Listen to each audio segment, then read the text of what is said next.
Hello, everyone. This is your instructor, Professor Savchenkova, and I want to talk a little bit about our first homework, which we are going to have during our first week, right? So this is a little video. You can watch how to do some problems on it. What I'm going to do, guys, well, each question here in the homework has several problems. I'm going to solve one to show you like an example of how to solve the problem. And I'm hoping that you can solve other two problems. So I'm going to start with problem one, and I'm going to label the first problem as problem A. Give me a second, guys. I'm going to pick up a good black color. So my problem A is going to be this. So what we have over here, guys, a right triangle, right? We have slightly different labeling of this right triangle than we normally have. Usually we label sides like A, B, and C, right? The sides and hypotenuse. But here we label it as V, Vx, and Vy. Why are we doing this? Well, in physics, we are going to deal a lot with vectors. And one of our favorite vectors is going to be vector of velocity, V. And this Vx and Vy are going to be components of this vector. So we are kind of preparing to like calculate these components. That's why we label it this strange way. But generally speaking, it doesn't change anything about calculations. So for example, here, two sides are given, Vx and Vy, and we'll need to find the third side, which is hypotenuse, right? We remember Pythagorean theorem that V square is going to be equal Vx square, one side x like A square, and unfortunately, I was trying to write down Vy, but wrote just Y, Vy squared. So it's like C square equals A square plus B square, right? Pythagorean theorem. Now we're just going to substitute the numbers and get that V square equals 4 squared plus 3 squared, which is actually what, 16 plus 9, which is going to give us 25. And just V itself is going to be 5. Generally speaking, when we extract the square root of 25, we're going to get plus minus 5, but because it's a length is always positive, so that's going to be the answer to the first question. Now I'm going to move to question 2. Well, in question 2, also we have 3 questions. I'm going to solve one part of like the first triangle. Again, I'm going to label it question A and try to solve it. So here again, we have a very strange labeling of the sides of this right triangle, P, Py, and Px. Why does it happen? Well, P is going to be momentum, you know, mv, and that's going to be a vector, and these are components of this momentum, like x component and y component. So what we have over here, we do know the angle alpha or A, which is 30 degrees over here, right? And we do know the hypotenuse, and they are asking us Px and Py. Well, we remember that in the right triangle, the sides are connected with trigonometric functions. For example, if I want to find the cosine of angle A, it's going to be equal what? Adjacent side, which is Px, over hypotenuse, which is P in our case, right? Adjacent side over hypotenuse.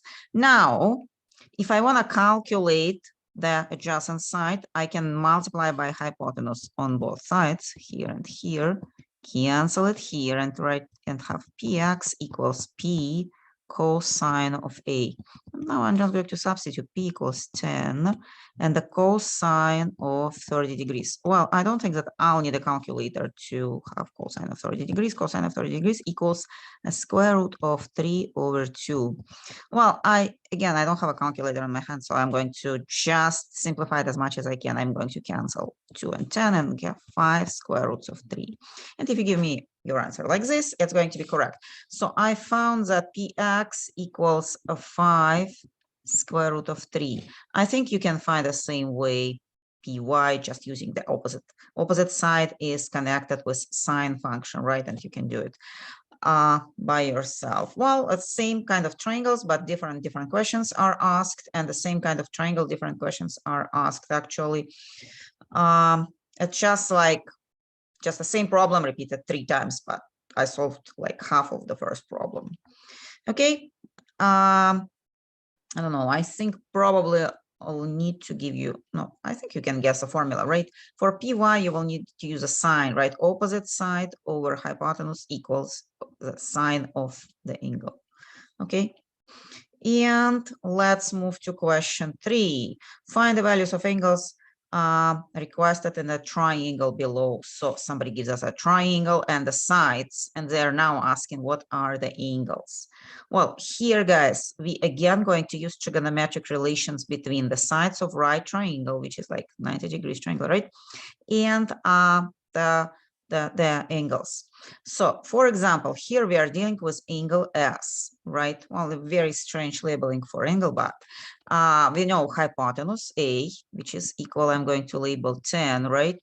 And we know side, adjacent side, which is 8.5. I'm going to label the numbers which are written over here, right on the triangle.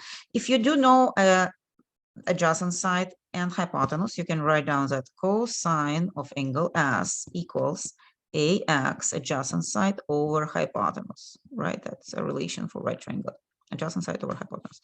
And in our case, we just can substitute actually, adjacent side is 8.5 and hypotenuse is 10. And if we do this division, if we divide something by 10, we just move the decimal point ahead, right? We're going to get 0.85. That's not going to be the angle, actually. That's going to be cosine. So the angle is going to be cosine inverse 0.85. You can just use your calculator. My suggestion to set up it in degrees, so it's going to be easier for me to check. Okay, to set your calculator in degrees. I don't have a calculator, so I'm hoping that you will calculate it. Just plug in your calculator and find out cosine inverse of 0.85 degrees. For the rest of two problems, kind of they're solved the same way. Okay, next question. Well, I was thinking to solve problem A, but I think that's going to be not very fair to do it. So I'm going to actually solve question C here. I think question C is a little bit more complicated, though I really don't know. Maybe it's a little bit easier actually. So what do we have for question C? We are given equation sine of pi over 2 equals y over square root of 2, right? And they're asking to calculate unknown variable. Well, here unknown variable is y, right? So we'll need to solve it for y. So what I'm going to do first, I'm going to multiply by square root of 2 on both sides. So by square root of 2 here and square root of 2 here. Here it cancels, and y equals a square root of 2 sine of pi over 2. We do remember from the trigonometric table that sine of pi over 2, if you don't remember, just use your calculator, equals to 1. So we are going to multiply by 1 because sine of pi over 2 equals to 1. Okay, and the final answer is going to be a square root of 2. Okay, well, for all other questions, remember that unknown is something which which is labeled with a letter. For example, for question A, unknown is theta. For question B, unknown is x. For question D, unknown is theta again.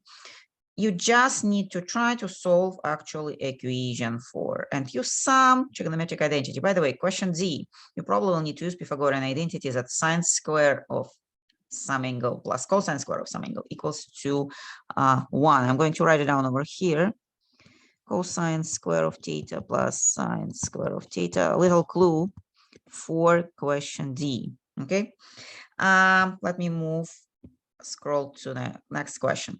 The next question, they are asking you to graph the equations. And I think the first two equations are really simple. That's a constant line, and this is just a straight line, right?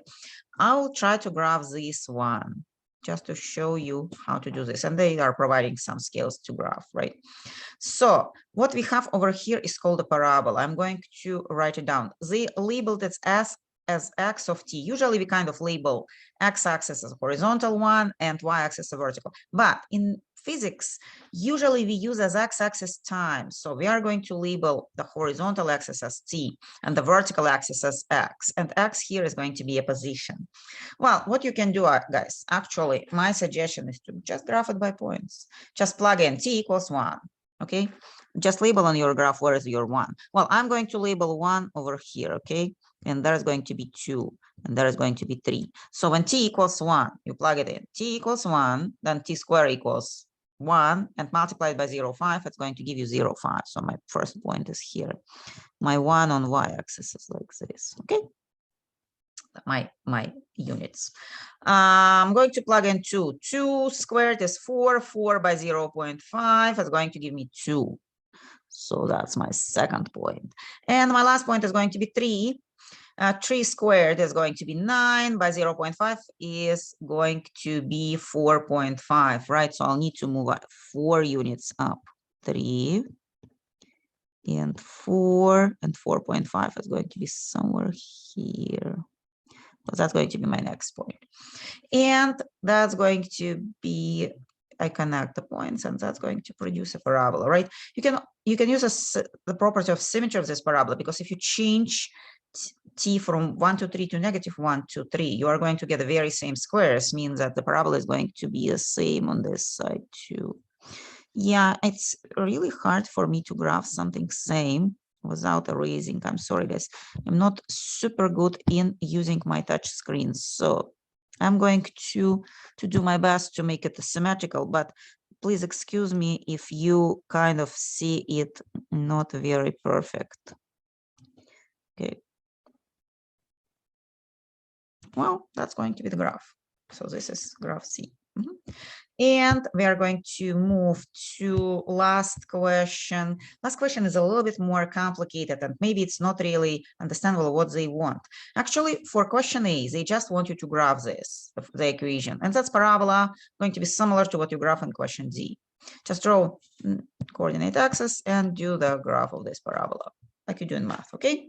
For question B, guys, I'm going to explain a little bit. They want you to graph the derivative of the function. Do you remember how to calculate the derivative? I'm going to help you a little bit. For derivative of a power function, if you have something like t to the power of n and you want to differentiate it, you are going to have n t to the power of n minus 1. That's going to be a derivative. I'm going to actually do the derivative in this case for this function x. So it's x, derivative is going to be, derivative of the constant is 0, derivative of minus 3, t, it's minus 3, and derivative of t, like t, that's a power of 1, you differentiate it, that's going to be 1 by t to the power of 0, which is just 1, right? And the last one is, well, we have 10 over 2. I'm going to just write down 5 over here. And t square is going to give us 2. I'm going to differentiate t square somewhere here. T square is 2. And t is going to be 2 minus 1 according to the formula. 2 here, and 2 minus 1 is 1, right? We're just going to write down 2t. And that's going to be it. That's a derivative. Now they want you to graph it. So my suggestion is put t over here, x prime over here, and then physics x prime, if x is position, x prime is going to be velocity. Then, guys, they want you to differentiate this function, the result. The second derivative, it's a derivative of the first derivative. So I'm going to write it down. D second derivative by dt is going to be d dt, or derivative of the first derivative. Okay, you just take this function, differentiate it one more time. It's actually going to give you a constant line. Okay, that's all. This homework is supposed to be really short. After you do this homework, I want you to go to a group discussion where I separated class in 4 groups and kind of exchange your answers and check if your answers are same like among the group, okay? If they're not same, maybe discuss a little bit and kind of help other people in your group to correct them.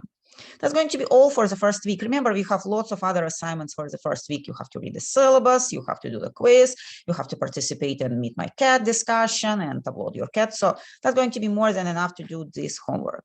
Okay, that's all for this week. And I'm going to give you instructions for the next week in my next video.